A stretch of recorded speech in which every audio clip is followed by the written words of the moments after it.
Hello students, এখন আমরা যে গল্পটা নিয়ে আলোচনা করব তার নাম হচ্ছে memory in marble. Memory in marble মানে হচ্ছে মার্বেল এক ধরনের সুন্দর পাথর, সেই পাথর যে স্মৃতি বহন করে। এই গল্পটা পড়লে আমরা বুঝতে পারবো এখানে কোন বিশেষ স্মৃতির কথা বলা হয়েছে যা মার্বেল বহন করছে। তাহলে শুরু করা যাক। Tarun studies in class 5. Tarun class 5-এ পড়ে। His teacher has given him a task to the students of his class. তার শিক্ষক একটু পড়া দিয়েছে তার ছাত্রদের, তাদের ক্লাসের। He has told them to write a paragraph on Taj Mahal. তাজমহলের ওপর একটা অনুচ্ছেদ লিখতে। এই তাজমহলই হচ্ছে এখানে দ্য মেমোরি ইন মার্বেল।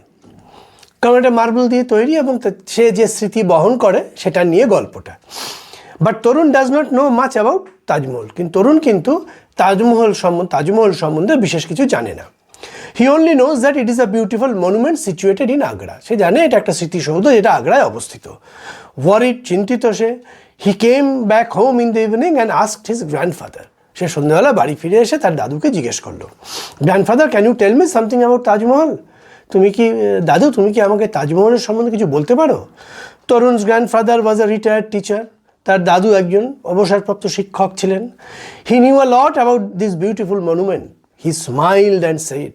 তিনি এই স্মৃতিসৌধ সম্বন্ধে অনেক কিছু জানতেন এবং তিনি হাসলেন এবং বললেন, okay, if you promise to be a good boy, তুমি যদি ভালো ছেলে হবে এই কথা দাও, I will tell you many things about the Taj Mahal সম্বন্ধে আমি অনেক কথা বলবো তোমাকে।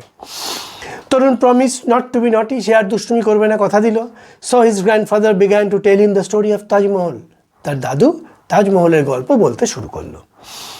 Once upon A time there lived a prince named Khurram. অনেক দিন আগে খুররাম বলে এক রাজা ছিলেন। He was the son of Jahangir and the grandson of Akbar the great. এবং সে জাহাঙ্গীরের পুত্র এবং আকবরের নাতি ছিলেন। One day Khurram went to Meena Bazaar with his friends. একদিন সে মিনা বাজারে গেছিল তার বন্ধুদের সঙ্গে।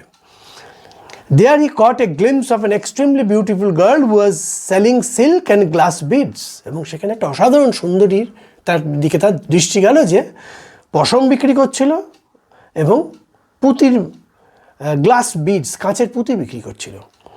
The girl was Arjumand Banu Begum. সে মেয়েটির নাম ছিল Arjuman Banu Begum. She was born in a family of a Persian nobility. একটা পার্সির বড় ফ্যামিলিতে, নোবেল ফ্যামিলিতে জন্মগ্রহণ করেছিলেন। After meeting her, Khurram went back to his father and said he wanted to marry her. এবং বাড়ি গিয়ে সে জাহাঙ্গীরকে বলে যে আমি তাকে বিয়ে করতে চাই। Khurram married Arjuman Banu Begum in 1612, 5 years after their first meeting. প্রথম সাক্ষাতের 5 বছর পরে 1612 খ্রিস্টাব্দে তিনি বিবাহ বন্ধনে আবদ্ধ হন আরজুমান বানু বেগমের সঙ্গে। At this point Tarun stopped his grandfather. এই সময় তরুণ তার দাদুকে থামালো। But grandfather, I do not want to hear the story of prince Khurram. আমি তো প্রিন্স খুররামের গল্প শুনতে চাইনি। I want to know about the Taj Mahal. আমি তাজমহলের সম্বন্ধে জানতে চাই। Be patient Tarun, let me finish the whole story, said his grandfather. ধৈর্য ধরো, গোটা গল্পটা বলতে দাও আমাকে। All right, shed Tarun. বলো ঠিক আছে। His grandfather continued with the story. আবার গল্প শুরু করলেন। Prince Khurram was later known as Shah Jahan. Prince Khurram পরে শাহজাহান নামে বিখ্যাত হয়েছিলেন। He became the emperor in the year 1628। এবং 1628 সালে তিনি সম্রাট হয়েছিলেন। Arjumand Banu Begum was later renamed as Mumtaz Mahal. এবং তার সঙ্গে যার বিয়ে হয়েছিল সে আরজুমান বানু বেগম পরে পরিচিত হন মমতাজ মহল বলে। But what does the name Mumtaz Mahal mean? আসতেন, কিন্তু মমতাজ মহল নামটার মানে কি? It means the brightest crown of the world. পৃথিবীর সেরা মুকুট। Answered his grandfather. তার দাদু বললেন। Then he continued with his tale. আবার গল্প বলা শুরু করলেন। When Mumtaz was on her death bed, Mumtaz যখন তার মৃত্যুশয্যায়, Shah Jahan promised her that he would not marry again, তিনি আর বিয়ে করবেন না। He also promised her that he would build the most beautiful mausoleum over her grave, এবং তার তার কবরের ওপরে পৃথিবীর অন্যতম সেরা স্মৃতিসৌধ তৈরি করবেন। What is mausoleum grandfather? আস তরুণ ইন সারপ্রাইজ। বিস্ময় জিজ্ঞেস করলো, স্মৃতিসৌধটা কি? Oh, mausoleum is a building built to house the dead, said grandfather. দাদু বললেন, মানুষ মারা যাওয়ার পরে, মুসলিমদের মারা যাওয়ার পরে যে কবর দেওয়া হয় তার উপরে যে বাড়ি তৈরি করা হয় তাকে বলা হয়, তার স্মৃতিতে তাকে বলা হয় মসোলিয়াম। অ্যাকর্ডিং টু লেজেন্ড, এবং বিভিন্ন গল্পের মাধ্যমে জানা যায়, Shahjahan was so sad after death that he ordered the court two মোর্ন for 2 years। কিন্তু এবং তিনি এত দুঃখ পেয়েছিলেন যে তার রাজ দরবারকে 2 বছর শোক পালন করতে বলেছিলেন। Later, Shahjahan started to build the world's most beautiful monument beside the river Yamuna in memory of beloved wife. এবং তারপরে যমুনা নদীর তীরে তার স্ত্রীর স্মৃতিতে সে সৌধ তৈরি করতে শুরু করেন। It took 22 years, 22 বছর লাগে, 22,000 workers to build the monument, এবং 22,000 শ্রমিক এবং শিল্পী মিলে এটা তৈরি করেছিল। The Taj Mahal was build entirely out of white marbles, এবং সম্পূর্ণটা সাদা মার্বেল পাথরে তৈরি। This white marble was brought in from all over Asia, এশিয়ার বিভিন্ন প্রান্ত থেকে নিয়ে আসা হয়েছিল।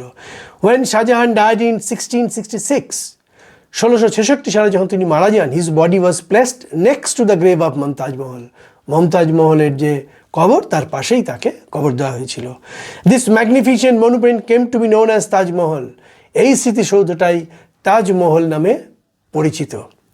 ইট is now considered to be one among the 7 wonders of the world. এখন এটা পৃথিবীর যে 7টা আশ্চর্য বস্তুর কথা বলা হয় তার মধ্যে এটা একটা। Grandfather paused for a moment, তার দাদু একটু থামলেন।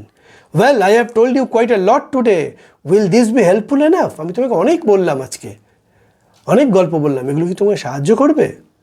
ও ইয়েস, হ্যাঁ অবশ্যই। Now I can easily write a paragraph on the Taj Mahal, আমি খুব সহজেই একটা তাজমহল নিয়ে অনুচ্ছেদ লিখে ফেলবো, সেড তরুণ হ্যাপিলি।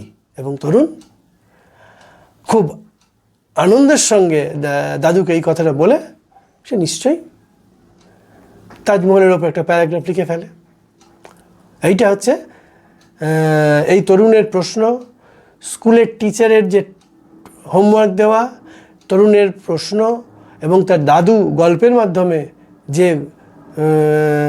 তাজমহলের সম্বন্ধে যে গল্পগুলো, যে ঘটনাগুলো বললেন, এর মাধ্যমে আমরা তাজমহল তৈরির ইতিহাস সম্বন্ধে অনেকটাই অবগত হলাম। এইভাবেই বিভিন্ন বই, গল্প, কবিতা, নাটকের মাধ্যমে দিয়ে আমরা ইতিহাসের অনেক কিছু জানতে পারি।